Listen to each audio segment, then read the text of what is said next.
Hi YouTube family, आप सभी का स्वागत है निशा यादव के चैनल में। आप लोग कैसे हैं? एक छोटा सा प्यारा सा कमेंट करके ज़रूर बताना। और हम आए हैं विजेता धाम और देख सकते हैं बहुत ज़्यादा ठंडी है, जो कि मतलब बहुत ठंडी है, लेकिन भीड़ भी बहुत ज़्यादा लगी है क्योंकि ठंडी आजकल कोई नहीं देख रहा है। जिसको दर्शन वगैरह घूमने को मन करता है तो सारे लोग आते जाते हैं। और यहाँ पे देख सकते हैं मकरी कुंड के पास कितना भीड़ लगा हुआ है। देख सकते हैं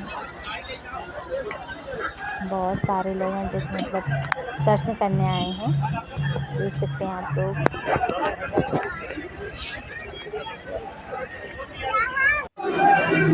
यहाँ पे मैं मंदिर के अंदर पहुँच गई हूँ। देख सकते हैं बहुत ज़्यादा भीड़ लगी हुई है। देखिए भीड़ की कोई जवाब ही नहीं है, इतना भीड़ लगा हुआ है चारों तरफ से। देख सकते हैं और यहाँ पे देखिए लाइन लगी हुई है, देखिए लाइन लगाए हुए हैं तो मतलब लाइन लगाए हुए हैं यहाँ से घूम लेंगे सब। देख सकते हैं वहाँ से वहाँ तक मतलब बहुत दूर तक लाइन लगी हुई है। और फिर हम दर्शन करके आ गए हैं यहीं मकरी कुंड के पास। फिर क्योंकि वहाँ उधर से आएंगे तो अब इधर ही हम लोग अपना प्रसाद वरसाद लेके तो फिर जाएंगे अब उधर घूमने के लिए। तो अभी इस टाइम मतलब यहीं पे दुकान लगी है तो यहीं से प्रसाद लेके फिर यहीं से जाएंगे घर पे।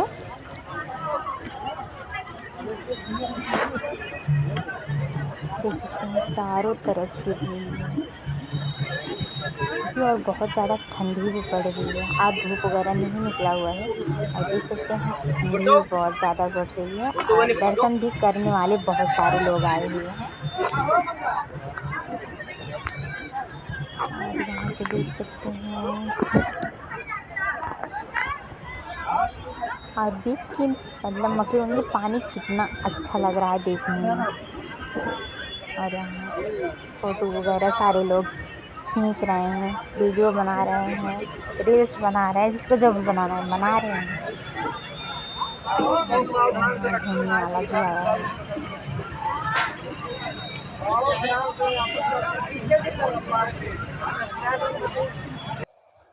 और यहाँ पे अब हम लोग मेला घूमने आए हैं। देख सकते हैं कितना मतलब प्यारा प्यारा सामान रखा हुआ है और यहाँ पे मूर्ति रखी हुई है, भगवान की फोटो वगैरह, जो कि हर भगवान की फोटो रखी हुई है, छोटे में बड़े में भी। और देखने में अच्छा भी बहुत ज़्यादा लग रहा है। और इस साइड जिस श्रृंगार का सामान है, इस साइड फोटो वगैरह देख सकते हैं आप लोग, बहुत ज़्यादा प्यारा लग रहा है। जिसको जो लेना हो तब मिल जाएगा। और यहाँ इस साइड श्रृंगार का सामान है, चूड़ी वगैरह, कान में की और क्लेचर, बिंदी, लिपस्टिक, सारी चीज़ जो बिक रहे हैं। और हमारी वीडियो आप लोग को कैसे लगी, एक छोटा सा प्यारा सा कमेंट करके ज़रूर बताना।